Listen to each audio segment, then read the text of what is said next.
আসসালামু আলাইকুম। আবারও চলে আসলাম আপনাদের মাঝে। আমার ৬ মাস বয়সী বাচ্চাকে ১ম এ কি ফল খেতে দিলাম সেটাই আপনাদের সাথে শেয়ার করব। এখানে আমি একটা আপেল কেটে নিয়েছি সেদ্ধ করার জন্য। অবশ্য ৬ মাস বয়সী বাচ্চাদেরকে আ ডাক্তাররা সাজেস্ট করেন কলা, আপেল, নিশপাতি এগুলাই দেওয়ার জন্য। তো যাই হোক, আপেলটা আমার সেদ্ধ হয়ে গেছে।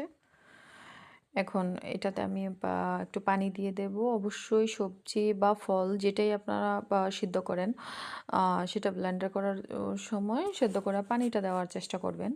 এতে করে পুষ্টিগুণটা থেকে যায়। এখন আমি এটাতে ১ চামচ ফর্মুলা এড করে নিয়েছি।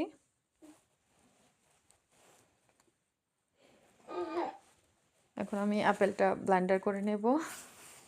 প্রথমবার দেখি আমার মেয়ে কতটুকুনি পছন্দ করে। এই যে আমার আপেল পিউরি হয়ে গেছে।